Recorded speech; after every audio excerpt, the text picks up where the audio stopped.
Hello बच्चों, कैसे हो। आज हम आपके इंग्लिश पाठ्य पुस्तक पैनोरामा पार्ट 2 का पहला पाठ पढ़ेंगे। इस पाठ का नाम है the pace for living. Pace का मतलब होता है रफ्तार, तो चैप्टर के नाम का मतलब हुआ जीने के लिए रफ्तार। इस वीडियो में हम इन विषयों पर बात करेंगे। इंट्रोडक्शन यानी परिचय, यहाँ हम लेखक के नाम, उनके लेखक का ढंग और इस पाठ के सार के बारे में बात करेंगे कि ये चैप्टर किस चीज़ के बारे में बात कर रहा है। उसके बाद हम पढ़ेंगे द प्ले इन डबलिन के बारे में। डबलिन शहर आयरलैंड की राजधानी है। लेखक डबलिन में एक नाटक देखने गए थे और हम उस नाटक के बारे में बात करेंगे। अगले हिस्सों में हम बात करेंगे स्पीड द गुड और स्पीड द बैड के विषय में। रफ्तार के कुछ गुण हैं जिनसे हमें फायदा होता है और कुछ दोष हैं जो चीज़ें हमारे लिए बुरी हैं। इस हिस्से में हम दोनों तरफ से जिंदगी की रफ्तार को देखेंगे। इंट्रोडक्शन, पाठ का परिचय। यह पाठ ब्रिटेन के नॉवेलिस्ट यानी उपन्यासकार R.C. हचिंसन ने लिखी है। उनके लिखने की खासियत यह है कि वो अपने समकालीन समाज यानी कंटेम्परेरी सोसाइटी के परिस्थितियों में विरोधाभासों यानी कॉन्ट्रडिक्शंस को बेहद प्रतिभा के साथ दर्शाते हैं। बच्चों, कॉन्ट्रडिक्शन या विरोधाभास का अर्थ है जब एक ही चीज को कई चरित्र हो जो एक दूसरे के विपरीत यानी ऑपोजिट हो। समकालीन समाज का मतलब लेखक के समय जैसा समाज था। इस चैप्टर में लेखक ने आधुनिक समाज की रफ्तार पर टिप्पणी की है। उन्होंने इस बात को विस्तृत किया है कि आज के ज़माने में तेज़ तर्रार ज़िंदगी जीने से हम कई बातों में आगे तो बढ़े हैं, परंतु हमारी ज़िंदगी में दबाव बहुत अधिक बढ़ गया है। हम चिंता और निराशा के शिकार होने लगे हैं। उन्होंने ये बात मजाकिया ढंग में की है, तो ये चैप्टर सेटायर यानी हास्य व्यंग का उदाहरण है, जहां किसी गंभीर बात को हंसाकर समझाया जाए। The play in Dublin, Dublin में नाटक। The author went to watch a play in Dublin where the lead character was an elderly corn merchant in a small town.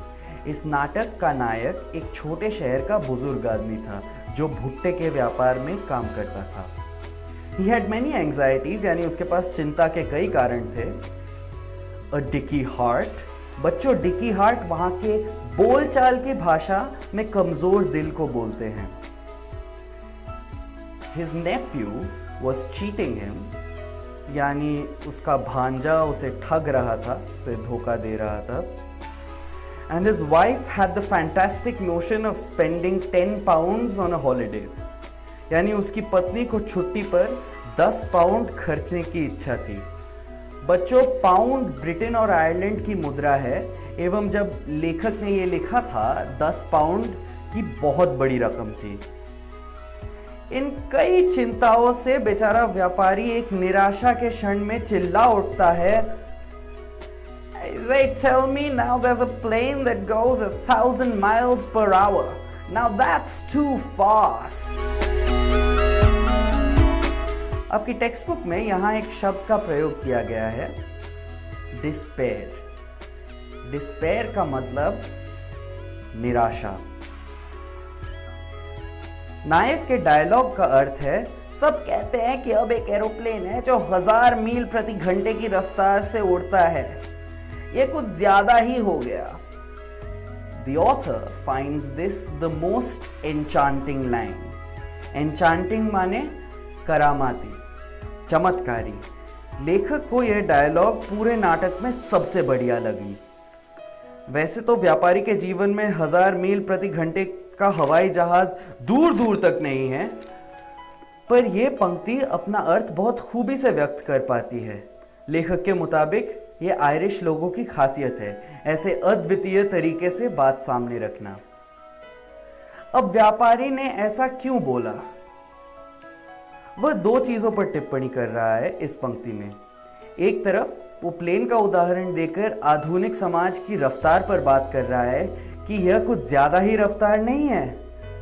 समाज की रफ्तार के बारे में बात करके वो अपनी जिंदगी की असहनीय रफ्तार के बारे में भी शिकायत कर रहा है। He is using the plane speed to express frustration at the speed of his own life. Speed, the good. रफ्तार की क्या अच्छी बातें हैं? लेखक कहते हैं, I love driving at 90 miles per hour, 90 मील प्रति घंटे, as long as it's not my car. इधर लेखक ने मजाक करते हुए कहा है, मुझे गाड़ी तेज चलाने में मजा आता है जब तक मैं ही चला रहा हूं और गाड़ी मेरी नहीं है। किसी को अपनी गाड़ी के साथ इतना तेज चलाकर अपनी गाड़ी को जोखिम में डालने का कोई शौक नहीं है। इसके बाद लेखक ने कहा that he enjoys the machines that hurl you around at Battersea, यानी जो मशीन तुम्हें इधर उधर फेंकती है।